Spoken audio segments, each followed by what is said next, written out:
Pittsburgh Steelers fans, what is up? This is Jeff Hartman, editor of BehindTheSteelCurtain.com, with you for another episode. It has been a long time since I've done a Steelers one-on-one podcast. Believe it or not, I think the last time I did a Steelers one-on-one podcast was about late July in 2018, and my guest was this guy named Chris Carter from DKPittsburghSports. And hey, it's another Steelers one-on-one podcast. We're abandoning the burning question for tonight. I wanted to talk with my good old friend Chris Carter. He used to work here at BTSC with me. He still is a great guy, although he jumped ship and went over to DK Pittsburgh Sports. But Chris, welcome back to the show. Welcome back to the humble abode of BTSC. How's everything going? Going great, man. Things are really cool. Training camp's around the corner. It's been an interesting off season. Been doing lots of stuff with DK, experimenting on some things. Been working with Locked On Steelers, but it's been a fun time. Definitely just ready for everything to get started because we've all been kind of just starving for some actual football and for some actual things to evaluate. Absolutely. And you say it's right around the corner. Hell, it's tomorrow when we're doing this live, but most people are listening to this. It's today. It's Thursday when they're actually going to the players start rolling in. Before we get to anything, we're going to talk about some storylines coming into camp and your own unique perspective on that. My question is, I've asked this question on all our podcasts this week. I wrote an article about it, and Pick Your Poison is an article I did in the offseason to kind of generate some discussion on the website. My question is this simple question. Are you a guy that is okay with the Steelers rolling up in a helicopter, in a chauffeur Rolls Royce, or are you someone, or a fire truck, a tractor, or are you someone that says, you know what, guys, it's been a rough off season. It's been a rough few seasons. Let's just show up for business. You know what I mean? What's your take on that? I think guys should have fun with however they like. If you want to come in and be low profile, like Eli Rogers, he's already at Steelers camp. He drove up in his own car. He's already there. Really? So like some guys, they show up low profile. They don't want the attention. But like if you want to be goofy with it, be goofy with it. Like when Brett Kiesel came up in a tractor or whatever it was that he used, I thought that was cute.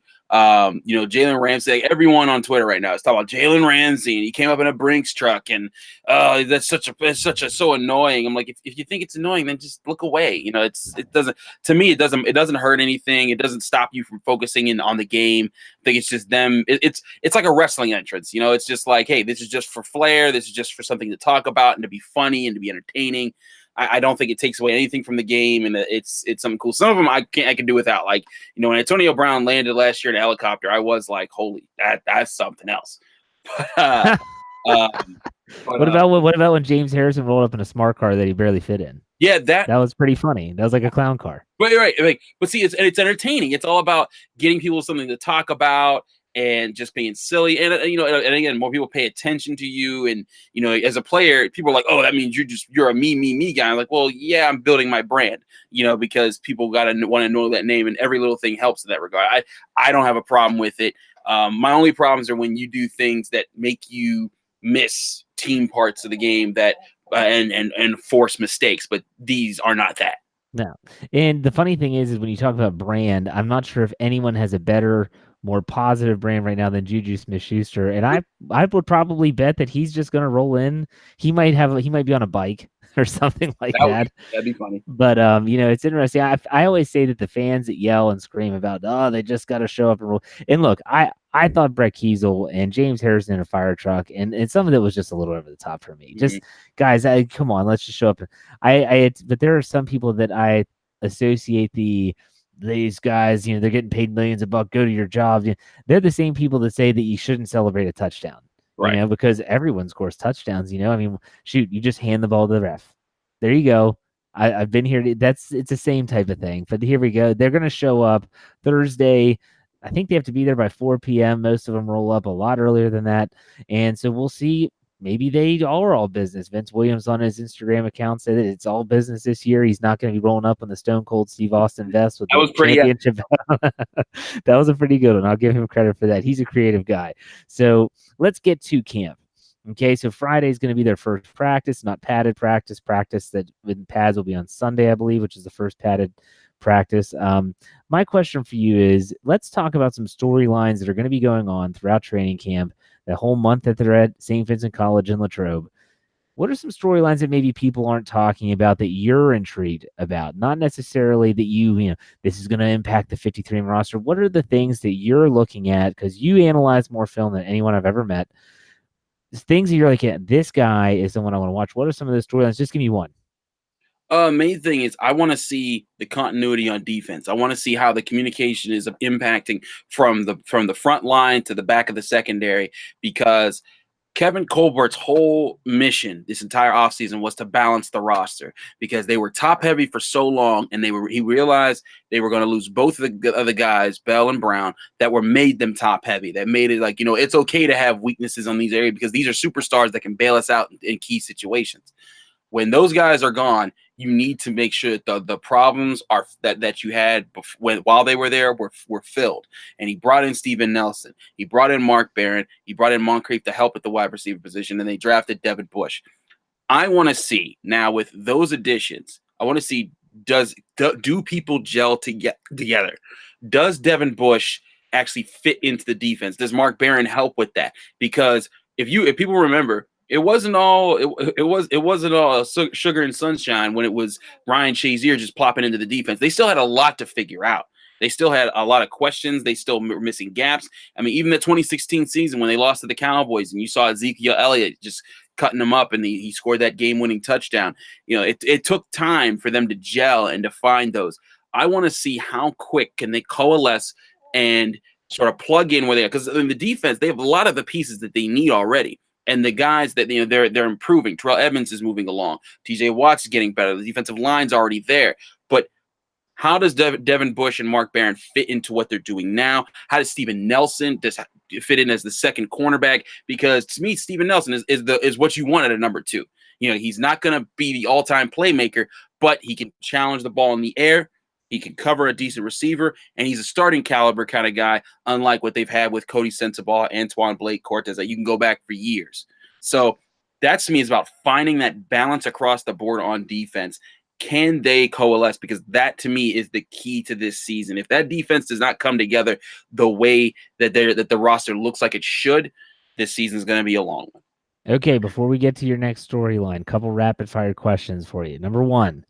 Week 1, the Pittsburgh Steelers go to Foxborough to face Tom Brady and that team up north, as we call them. We don't like to say that name on this show. Who's the inside linebacker starting? They're going to play the majority of snaps because starting is not like in baseball. Right. I mean, starting is a very relative term. So who's going to see the most time?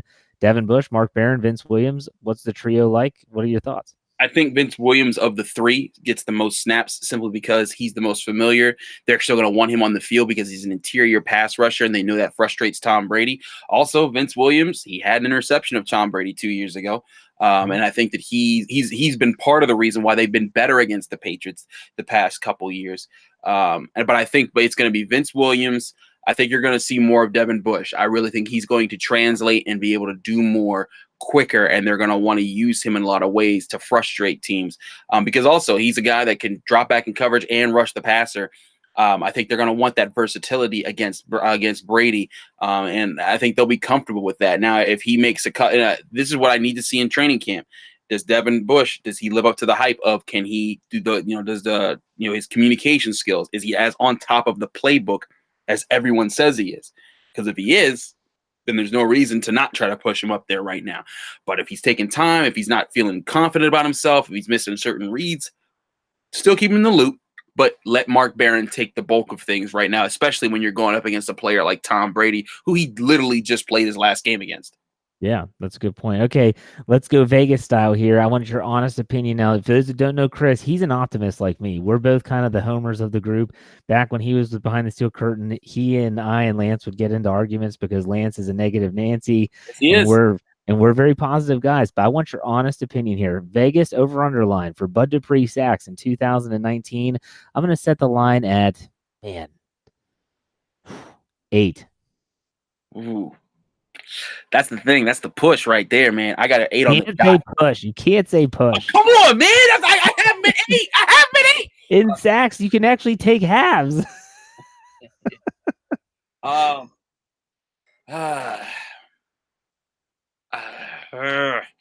going to say under simply because I feel like. Ooh, okay. All right. I have him at 8, Jeff. I literally have him. This whole time I was like, as long as it's 9, I'm good. But you said 8, and I'm like, that is the number that I have him getting this year. But I think he's gonna have 7.5, 8, maybe even 9 sacks. I do think because the rest of the defensive front is so tough right now that you gotta double either Hayward or Tuitt, or you have to double both of them. Hargrave being out there, if he's in the mix, TJ Watt's going to attract attention. If they rush a Vince Williams or a Devin Bush or Mark Barron up the middle, and then you still got to account for Dupree, he's going to be the least likely candidate to be double teamed. I see that, and I think also I've written about this during the offseason. When I was talking to Dupree last year, and he had a rush of 3 games in a row where he had sacks, and that had never happened for him before. I said, "Bud, what's going on, man? Like you're on some other sort of tear." He's like, "I know, right?" And it's because Coach T just told me just to do what I do, and I was like, "Really? Okay." And it's like I just kind of took that as like just a note, and I just put that in my thing. But and I didn't think much of that right away, but it occurred to me. He was becoming more of just a regular speed rusher, which is what he's always been. But he was trying less of the traditional get the bend, do what a 3-4 outside linebacker, what a typical edge rusher is supposed to do. And then it occurred to me especially when Joey Porter was let go, that they were telling him to just play to his style and don't worry about what Porter was teaching him.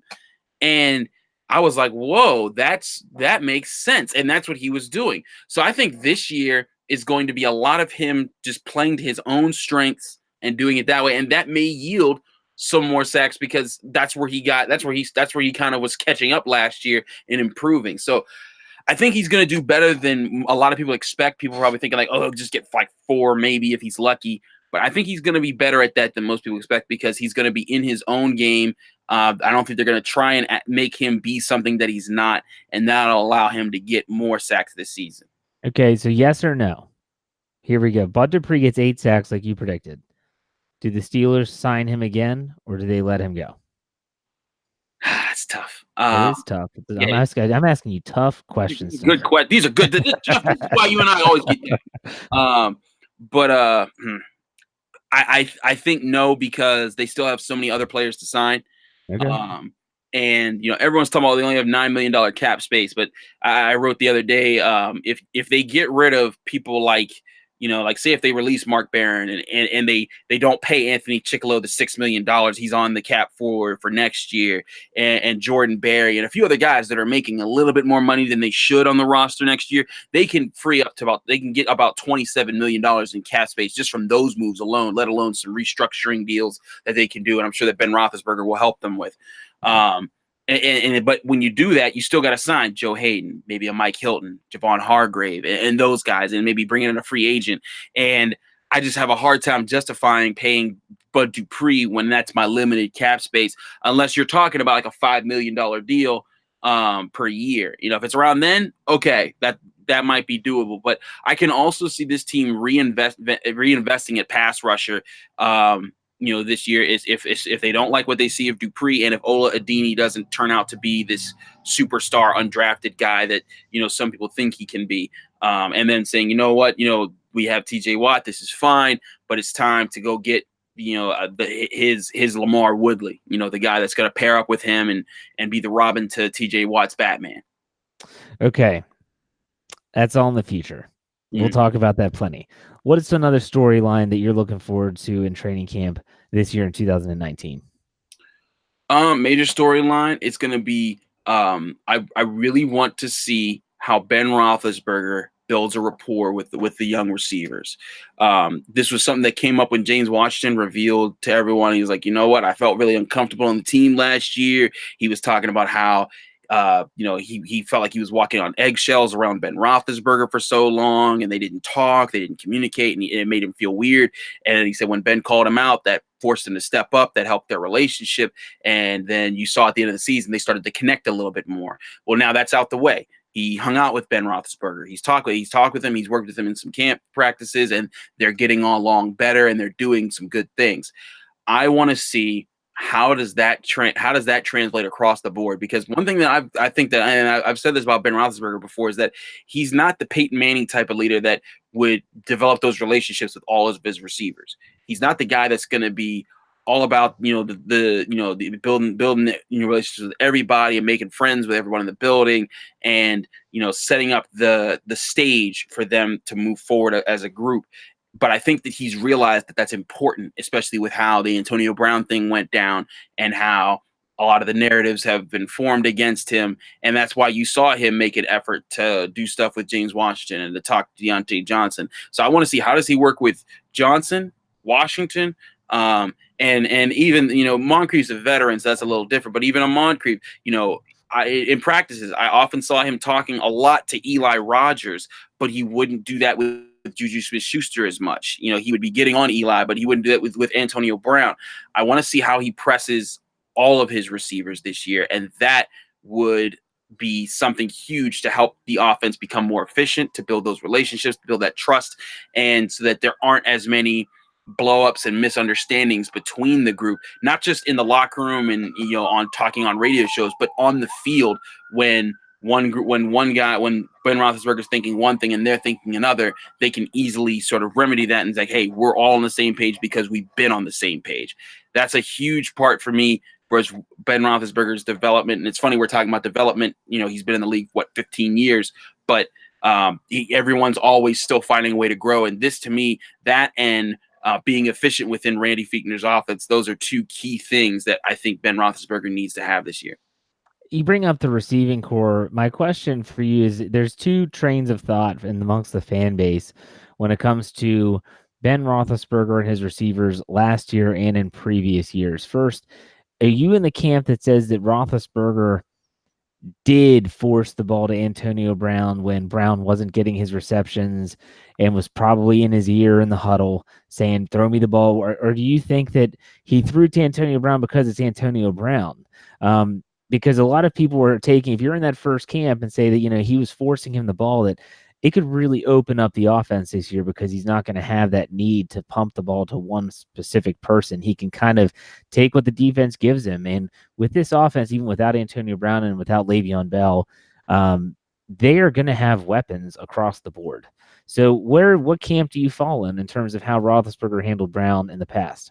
So there were definitely times where he forced the ball because Antonio Brown wanted him to, when he had that four catches for 450 yards streak that was going on, and it was like 3 or 4 years ago, and it was against the Jaguars. At the end of the game, they threw a pass to Antonio Brown at the last, those type of moments. I think he did, but for the most part, he went to Antonio Brown because he was his safety valve.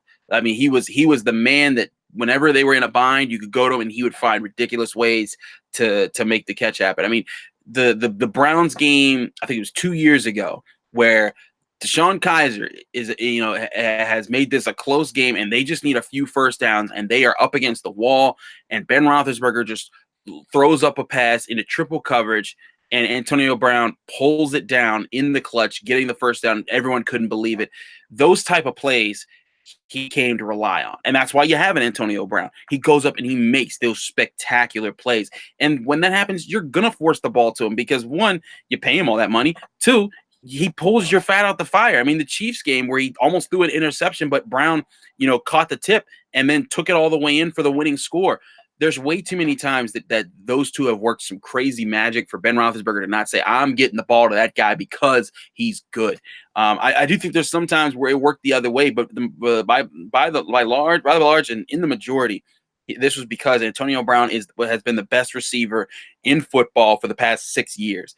And you don't just throw that away because, or you don't discount that just because, he wanted the ball. So all receivers want the ball. And Antonio Brown did advocate for the ball, but he also made plays with the ball, and that's what gets you targets, not just yelling about it.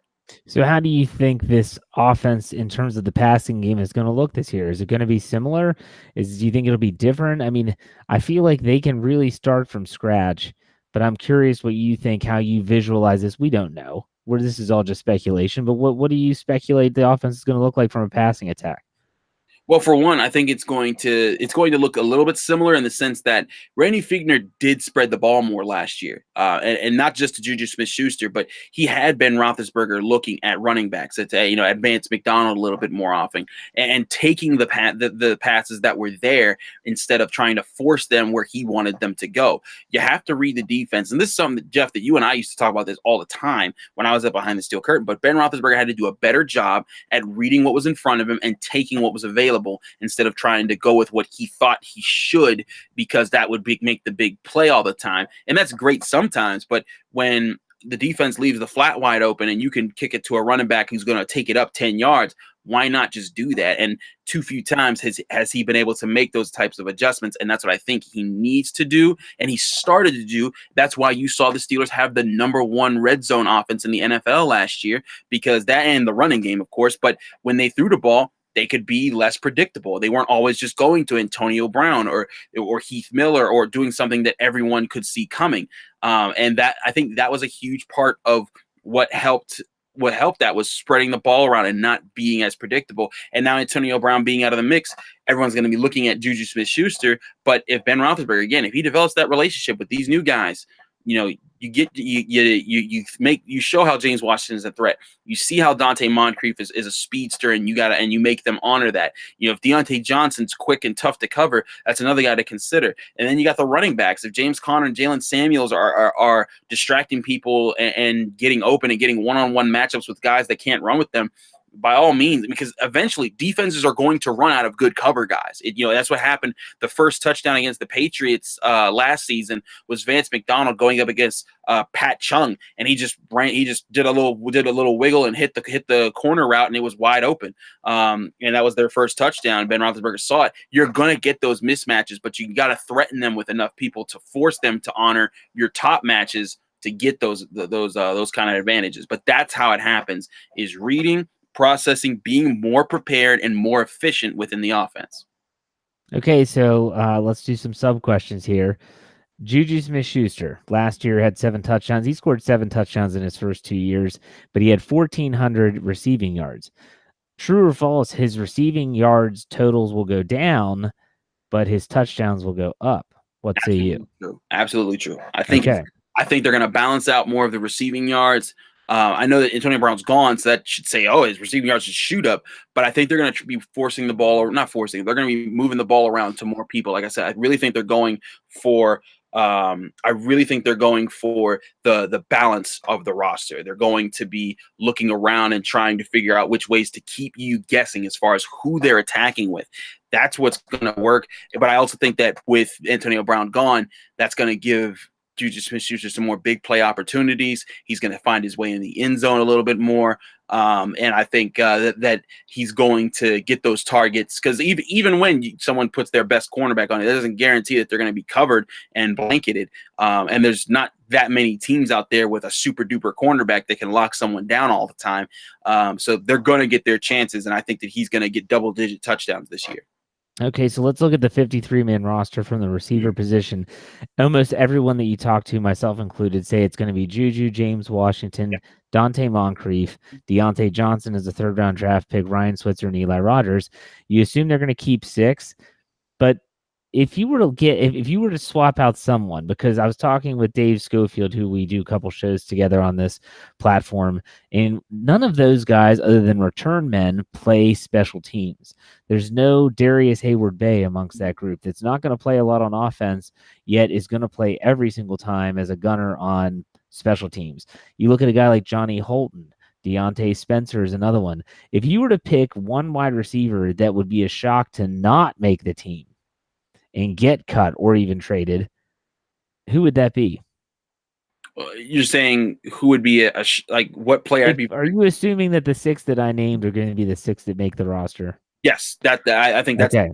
I think that's it. Right. So if there was one of those 6 that would be a shocker to not make the team, because let's say it's special teams, they don't need Deontay Johnson, Eli Rogers, and Ryan Switzer to all return kicks. Right. You don't need 3 of those guys.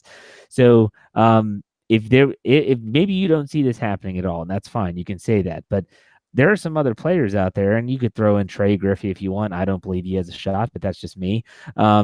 who would be another player that you'd say, you know what, I could see this guy making the team, and if he does make the team, X could be expendable? Who would that be? Yeah, I don't see any of the guys on the practice squad stepping up and making that move.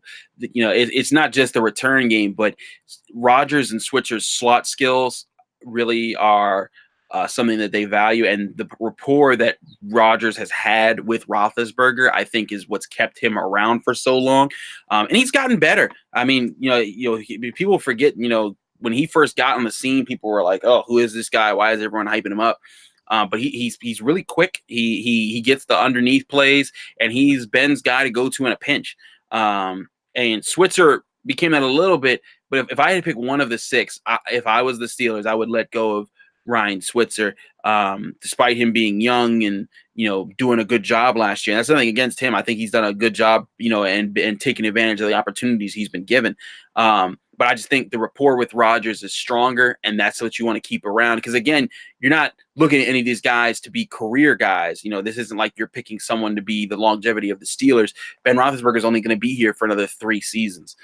So if Rodgers you keep around for a couple seasons, you're not going to miss anything when he's gone, right? And the same thing with Switzer. Switzer to me is, he's a guy that's expendable when it comes to the long-term planning of what the Steelers need to do. He's way down on my list of guys that I think that the Steelers have to prioritize as far as keeping around. I mean, and Rodgers is in the same boat. But I just think that Rodgers' experience with Roethlisberger would be what puts him over the top for those guys, between those two. But the top 4 guys, you're not touching any of those guys. I mean, James Washington's a 2nd-round pick; he's not going nowhere. Deontay Johnson's 3rd-round pick; he's not going nowhere. Dante Moncrief, he's not going nowhere. And Juju's the man. So it's between those two if someone's got to go. But I don't think any of them are. I think they keep 6 wide receivers, and specifically because I think that Tomlin and the crew, they're kind of like, we don't want to be stuck with what happened in 2016 when the AFC Championship came down and all they had was Antonio Brown, broke hands, Sammy Holmes, Eli Rogers, and Kobe Hamilton, and Darius Hayward-Bay. I mean, that was just a nightmare situation of the wide receiver position. They want to have that diversity. Sammy Coates and combat catch Kobe Hamilton. Good Lord. That was an AFC Championship game, folks. Yep. Keep that in mind. Hey, real quick, I don't want to spoil your last one. We want to do 3 storylines. You have one more. I don't want to spoil it, but which is more concerning for you? Real quick answer. The tight end depth or the kicking game in special teams? What's more of a concern? Yes. I would say tight end depth, because I'm a little worried about Vance McDonald getting hurt and then Xavier Grimble being your only answer. And then you're talking about Zach Gentry and you're wondering, can he even play? That to me is a bigger concern right now. I'm a lot more confident that Chris Boswell is going to get back on what he was doing before last season than most people are because of his groin tear. And I told people last year, I'm like, I think he's just having an off season. This is very weird of him. You don't go from being a superstar kicker that was making all the clutch kicks to just a complete guy that can't do anything right. For no reason. There had to be a factor, and we later found out the factor was that he was injured, and it wasn't revealed because he was trying to keep a job.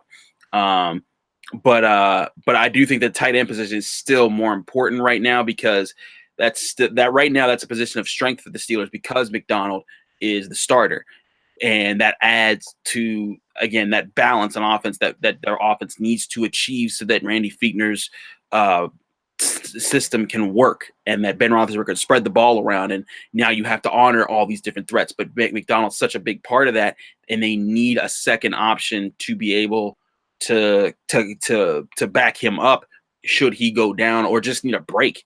So tight end depth, that would be the bigger concern for me. Okay. Last one, storyline, can be anything. What's your last storyline to keep an eye on during training camp? Last storyline, going back to the defense. We talked about continuity, but I want to see what the turnovers are like with the secondary. Can they finally put it together and get some interceptions from that group? Because Terrell Edmunds, I'm telling you, Jeff, when I talk to that guy, he's smart. He knows what he's doing. He knows what's on the field. I asked him about other teams, and he has intimate details on each opponent. He was studying like crazy to get ready for each game. For people who think, oh, he's just another guy. No, Terrell Edmunds, I think, is a special character, and that's why they made sure to select him in the first round, despite a lot of people thinking that they reached for him. But I think him, Sean Davis being finally in a position for a second season in a row, I think those could be really big boosts. Joe Hayden finally has another number 2 cornerback that people might not just salivate to throw at every time. So maybe he gets more forced passes his way and therefore more interceptions. But you got to get the turnover count up. That's a huge reason why they weren't successful. And part of that defense and that continuity and being better is going to be forcing those turnovers, limiting the longer drive for them, and giving more opportunities for this efficient offense to finally come together and put more points up on the board. Because hey, if you're getting more turnovers on the opposing side of the field, you're giving the offense that many more chances to confuse defenses and to keep them off balance, and that can turn into a lot more points itself. Okay, couple. Again, sub-questions to your comments. First, does any member of the Steelers secondary record 4 or more interceptions this season? And if so, who's got it? 4 or more than 4? We'll say 4 or more, because I don't think there's been a defensive back since Troy Polamalu that's had 4 or more. Am I right? No, you're right. You're right. Okay. Troy Polamalu is the last one to have that many as far as a secondary member. So does anyone do it? And if so, who is it? I think that maybe one guy gets 4, and if it is, it's Joe Hayden. I think he's going to get more targets. I think they're going to be better all across the board on defenses, which is going to force people to try to target their best receiver, and their best receiver is going to get Joe Hayden 24/7. And I think that gets him more opportunities, and he's probably got the best hands of the secondary. That's why I think that he's going to get those numbers. But I also think there could be a spreading out of those numbers as far as who gets what interceptions. Right. Increasing the turnover output, but no, there's not like there's not like a Troy Polamalu that has 7 and just takes it away from everybody. Okay, 2 questions, yes or no answers. You don't have to elaborate. You can just do rapid fire. Number 1, does Artie Burns make this team? You mean like after training camp? Does he make the 53-man roster? I guess. I say yes. Okay. Because I think they still believe that he can figure out what's going on in his funk, but they're not going to wait for it. So I think it's going to be him battling it out in camp and showing some chutzpah or whatever you want to call it, and them saying, okay, you can stick around, but he's not going to have too many opportunities to prove himself. Well, but if he can prove himself in training camp, it's the best case scenario, because then if Joe Hayden were to get hurt, at least you have someone capable of starting experience. Okay, second question, does Mike Hilton get a new contract before the regular season? The rate things are going, I don't think so. It's unfortunate because Mike Hilton deserves a new contract. I mean, that guy's a baller. He's a beast in the slot. He's such a good player. And had a rough season last year, though. Had a little bit of a rough season. Rough second half of the season. Yeah. He ran into a bit of a wall. But I think he can recover, and I think that's part of it. Is they're sort of pushing him in that regard, and they're seeing what they can get out of him. But I mean, here's the dilemma with both. You brought up 2 cornerbacks. Here's the dilemma at cornerback. You got Joe Hayden, you got Steven Nelson, you got Mike Hilton, you got Justin Lane, who you just drafted and you're not getting rid of.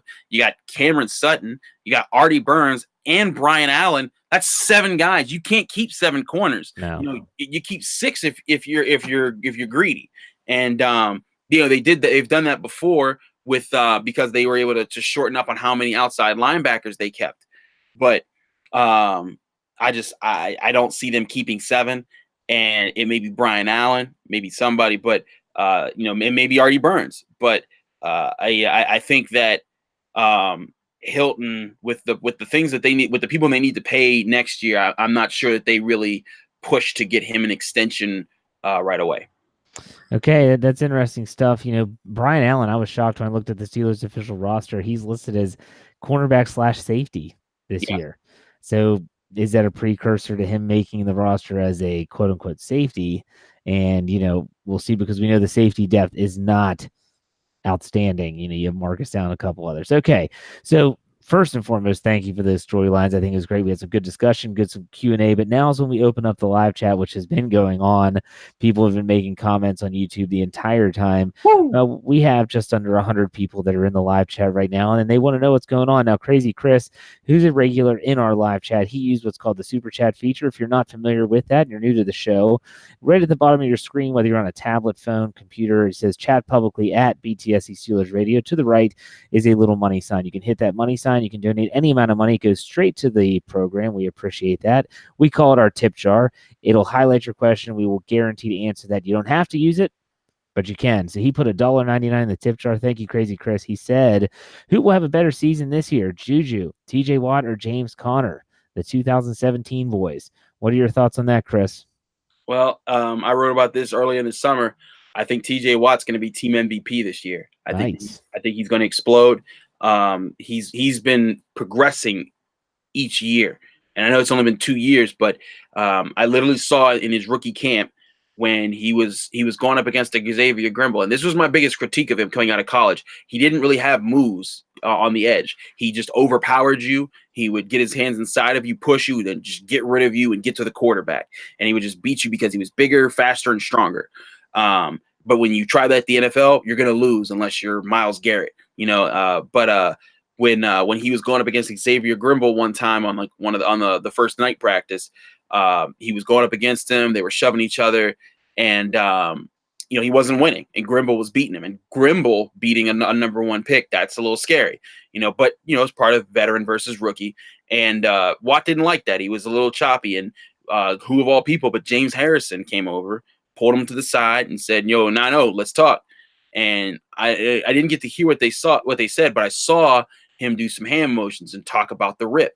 And on the next play, TJ Watt came with a rip move and beat Xavier Grimble. And then early in the season, you saw him surge through with a bunch of sacks because he was employing more moves. But as the season went on, when you're a rookie and you're having to learn, okay, we got to do this playbook for this team and this playbook for that team, he had so much to have to absorb. He sort of lost the training that he had in the beginning of the year with finally diversifying some moves. That improved last year, because that was 2 years ago we were talking about. That improved last year because, one, he switched to his dominant side. He's traditionally a guy that likes to rush from the left side. And that was his home in Wisconsin. So he got a little bit more confident there. He worked on his moves a little bit more. And he showed a wider variety of how he was able to rush the passer. And that got him 12 sacks last year. I think that he's on pace to do even better this year, and he might even get a couple interceptions with the way that he plays. And that will kind of endear him to the team. I think he might make some big game-ending sacks or force some fumbles, because they haven't had luck with fumble recoveries either. And I think that tide has to turn just because of karma. But I think TJ Watt is going to be the guy that has the big year. I think they all have very good years. If I had to rank them, I think it'd be TJ Watt, Juju, then it's funny in the order that they were picked: TJ Watt, then Juju, then James Conner. But I think Juju's in for a big year. I think James Conner's in for a strong year. I think they're going to try and balance out the running game a little bit more. Not running back by committee, but give him some supplementing to not let him put him out there too much so he doesn't get hurt. But TJ Watt, if I was to pick one from that class, it'd be him. Okay, we have a couple yes or no's. We'll do rapid fire here. Nicholas asks, are you concerned about the depth along the defensive line? No. That's one position I'm confident at. Very good. Do you think the Steelers will do two parts here? Do you think the Steelers will sign another safety, or do you think they'll make any moves before the start of the season? They've done that in recent years where they pick up a player that's been cut or maybe even make a trade. Do you see them making those type of moves again? I think so, because I think it's a very good chance someone can get hurt or underperform. And gambling that one of those two things don't happen, especially at safety and at tight end, those things, I think that it's, those are two things that are too likely that one or the other could happen. If Grimble underperforms, they're going to get another tight end. They're going to need to make moves to do it, but they'll find somebody. And if Jordan Dangerfield, he's going to be the communicator guy. That's the next free safety up. But if Marcus Allen's not showing much, and if they're not getting anything from PJ Locke and Drayvon Askew-Henry and all the other guys at backup safety, and if Brian Allen's not working out, I can see them saying, "Hey, let's just go get another veteran that's just out there and just put him on the roster and let him be there." So yeah, I do think that they might sign. I can see them signing someone. Okay, very good. Do you think Isaiah Buggs makes the roster this year?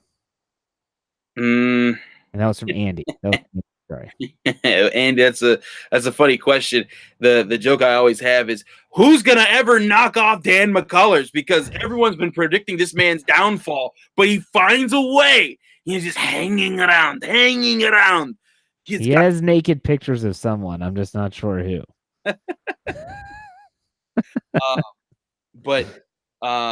Yeah, I don't think he does, because I think McCullers it's still good enough to play. If you look at Buggs's combine performance, it was not good. He's not that but I do think him with Dunbar is interesting. His versatility is interesting. He can play inside and outside as far as defensive line. I'm not putting it past him, but I just think it's too tall of an order to beat Big Dan right now, because he's found a way to survive on this roster for a few years. Yeah, it is crazy. Like I said, he's got nudie photos of somebody. I don't know. All right, Hassan and Greg both put $2 into the tip jar. No questions, just straight in the tip jar. Thank you very much. We appreciate it, guys. Here we go. Let's see here. If Ben Roethlisberger gets hurt and misses more than 2 games, do you see the Steelers having any chance of making the postseason? Yes, and because I think they're. And who would the quarterback be? Oh, that's the tricky. Yeah. Now, I am we haven't talked in a while about this type of stuff. I mean, we talk regularly, but I am a huge fanboy of one of these 2 players that could possibly be the number 2 guy. You could probably guess which one, but still, who's your guy? If I had to pick one, I just wrote about this for DKPittsburghSports.com. I think that Mason Rudolph is going to be the guy this year that gets. That's what I'm talking about. Sorry. But I think that he's the guy simply because I think that he has the natural touch and the natural accuracy of a quarterback. I think Dobbs is just as smart as him. I think he's just as I think he has as strong of an arm. But I think Mason has a little bit more of the traditional quarterback skills because he's had to be a pocket passer and because of what he had to do at Oklahoma State. Whereas I think Josh Dobbs might be a better leader than he is. I think that you look at his leadership skills, his charisma. When you talk to other Steelers about Josh Dobbs, they like this guy. You know, they're like, man, that kid brings it. And that was what he did at Tennessee. I mean, he was always excitable. Everyone, when he made a play, people were so fired up for him. But that won't always get the job done. And I think that Mason Rudolph might prove why he was a 3rd-round pick in this preseason. And that's why I actually wrote about that on DK Pittsburgh Sports this week, saying that, you know, there's going to be a battle and it's not going to be an easy one, but I do think that Rudolph is going to win out. But I caution everyone, if Dobbs is still number 2, I don't think that's because Rudolph did anything bad. I think that Dobbs is much better than a lot of people give him credit for. Okay. And that's why I think if he holds on to it, it's because it's going to be because he did a good job and Rudolph just couldn't beat that. Not because Rudolph stunk. All right, a few more here before we call it a show. Is Devin Bush going to be the face of the Steelers defense in the future? Yes, absolutely. That guy's a team leader. He's a playmaker. Long he don't get hurt, that guy's going to be the face. Him and Watt are going to terrorize people for years. Absolutely. I think that's going to be a good dynamic duo. You think he could be Kendrell Bell 2.0? Not the ankle stuff, but the defensive player of the year. Rookie defensive player. Hold on. Okay.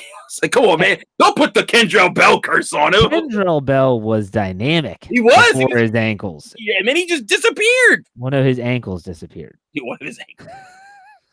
I think he can win Defensive Rookie of the Year. I think he certainly can, especially because that's the position where Steelers get noticed. You know, it took years for Antonio Brown to finally start to get his recognition as a wide receiver and Le'Veon Bell to get it as a running back, where people started to say, okay, maybe they are the best in the league, even while they already were. But linebacker, that's a place where people are willing to concede, okay, the Steelers have the best linebacker because that's the Steeler position, right? That's, you know, Steelers are the linebacker of the NFL, a lot of people always say. And a young Devin Bush that they traded up to get, being a playmaker, I think the NFL will be really excited to get behind that. And I think that he can win Defensive Rookie of the Year because of that factor. Absolutely. Felicia, longtime viewer of the show, gives us $10 in the tip jar. Says, great job. Looking forward to Friday. We all are, Felicia. Absolutely looking forward to Ryan O'Toole, another guy that's always in the live chat, gives us $5 in the tip jar. Appreciate that. We have one last question. Just overall, what are your expectations for Devin Bush during training camp? I expect him to be much more on point than people think. One thing that I've been doing a lot of comparisons with Ryan Shazier because everyone's thinking he's got to be Shazier because that's what Steelers fans were used to for a few years. Devin Bush is a more complete linebacker when it comes to technique, instincts, and what it takes to be the inside linebacker than Ryan Shazier was coming out of college. And I say that because if you watch Ryan Shazier in Ohio State, he was a missile. He just flew everywhere, did everything, but he didn't break down enough. He didn't know where to slow up and check his pace and then readjust and make a play on the ball carrier. Devin Bush does. And I think that that's something that comes more natural to this guy and something that I think that people will see very quickly. And that's a reason that's something that I'm watching for, but I do think he's going to do very well early in this camp. I just want to see, how he works with others, how he kind of, in the system playing gap to gap, and how does he make plays on the ball? Because, and that is one concern, that Dayon and I have talked about on Morning Java more than once, is that we've talked about, they need Devin Bush to be part of the cult that changes the turnover problem on defense. And Dayon's like, well, he only had one interception in college. But I'm like, aha, but so did Ryan Shazier only have one interception in college. It's different when you're playing in the Big Ten. You also have a dominant defensive line in front of you. I think he'll have a better secondary than any Steelers linebacker has had in the past several years. And I think that is all going to lead to him getting more passes funneled his way. And getting more of those opportunities. So I want to see how he makes plays in the ball. I want to see how he adjusts to playing gap to gap and doing all those things. But I think he's got the tools. Absolutely. Absolutely. And that's a great way to wrap up the show. I want to give you a minute to plug your stuff at DK Pittsburgh Sports as well as your podcast. So go ahead and do that now. Guys, you can follow me on Twitter at Carter Critiques. I'm always breaking down film, talking NFL, talking sports in general, talking life. But follow me at Carter Critiques. I do follow back, so if you want to boost your follow numbers, that's another way. Oh yeah, hashtag team follow back. I follow back. But I also answer questions in the DMs. If you ever want to talk game or anything, I'm always down to talk with fans. It's always really cool. I'm the lead NFL analyst at DKPittsburghSports.com, where I do a regular column called Carter's Classroom, break it down X's and O's, the same sort of stuff I did it behind the steel curtain when I got started there years ago, and I do that there now. I get to talk to players, I interview them, I include that in my articles as much as I can, and I break that down. We partner with WPXI. You can subscribe to DK Pittsburgh Sports for just 99 cents for a trial for a month. If you don't like us, we thank you for checking us out. And it was only 99 cents. If you do like us, we think you, and we think you will. You'll get Steelers, Pirates, and Penguins, Pittsburgh sports in the locker room and analysis.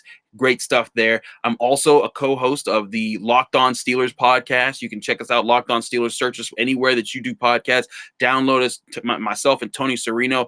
We're going to be back full force. He's flying into Pittsburgh actually tomorrow night. He's going to be at camp, so we'll be doing stuff at camp all summer long. So definitely check us out there. But I got stuff all over the place, man. I'm starting to think, like, do I have anything else I gotta highlight? but yeah, follow me on Twitter. Get me on check us out at DKPittsburghSports.com and definitely listen to Locked On Steelers. Yeah, I mean, you do that after you listen to our podcast, but once you're done with ours, head on over there. I'm just messing with you. I can say that as a person that has the inside access to DK Pittsburgh Sports, it's worth the money. There's not many pay sites that I would say that, but that's definitely one of them, especially if you're a Pittsburgh fan, not just a Steelers fan. But if you are just a Steelers fan, there's plenty of content there. Chris's stuff is always the best. Check that out. Now, I do want to say that tomorrow, Thursday, if you're listening to this live, it's tomorrow. If you're listening to it in replay, it's probably Thursday, and it's today. Woo! Is the 5th annual BTSC, Chris probably remembers this, our Training Camp Confidential. Yeah. And that's where we roll out probably at least 14 articles a day for 48 to 72 hours, everything from camp previews to camp battles. I'm telling you, like, if you're looking for tomorrow's a tease day because they show up in the afternoon and everyone wants Steelers stuff. Going to give you plenty of it. Going to give you plenty of it. So make sure you check it out, behindthesteelcurtain.com, for all your Pittsburgh Steelers needs. Also, YouTube, BTSC Steelers Radio. Give us a like, subscribe. We're almost at 3,000 subscribers, folks. We're like 70 away. I want to get there before we get to week 1.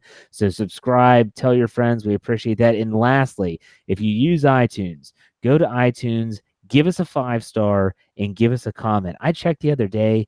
There were comments, and we don't get a ton of comments. A lot of people rate it, but I want to get a 5-star rating, and we want to bump all these comments that are from 2015 out of there.